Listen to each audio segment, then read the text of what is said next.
بسم اللہ الرحمن الرحیم.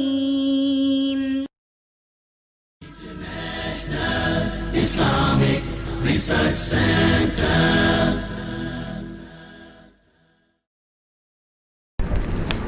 میرے گھر میں کوئی محرم نہیں ہے. شوہر مغرب بعد آتے ہیں. کیا میں مولوی صاحب کو عصر کے بعد بلا کر بچوں کو عربی پڑھوا سکتی ہوں؟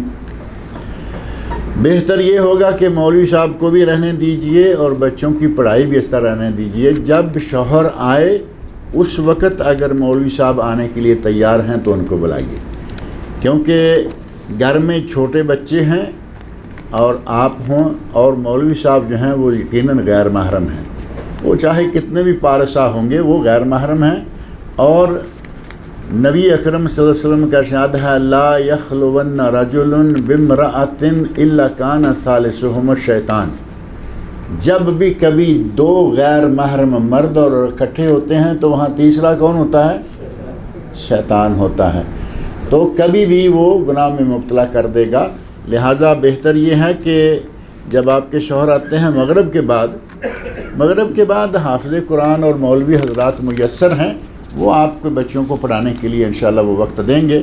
اور اگر کسی کے لیے یہ پرابلم ہے کہ ہمیں کوئی مغرب کے بعد نہیں مل رہا، وہ ہمارے ساتھ رابطہ کرے، ہم آپ کو انشاءاللہ قاری حضرات مہیا کر دیں گے جو مغرب کے بعد عشاء کے بعد. حتیٰ کہ بعض حضرات تو رات کی بہت لیٹ نائٹ. میں نے ایک دن اتفاق سے اپنے ایک ساتھی جو کہ قاری ہیں، حافظ ہیں، عالم دین ہیں، ایک جگہ میں نے ان کو چھوڑا تقریباً رات کے 12:30 بجے. میں نے کہا اس وقت تم یہاں کیوں اترے، تمہارے گھر میں کیوں نہیں میں اتارتا؟ نہیں، کہا میں نے ٹیوشن پڑھانی. تو آپ اپنا انتظام جو ہے وہ معقول وقت میں کریں جب آپ کے شوہر گھر پہ ہوں. اگر شوہر گھر پہ نہیں ہے تو کسی عالم، کسی فاضل، کسی قاری، کسی حافظ کو گھر میں منگوانے کی کوئی ضرورت نہیں، نہ جائز.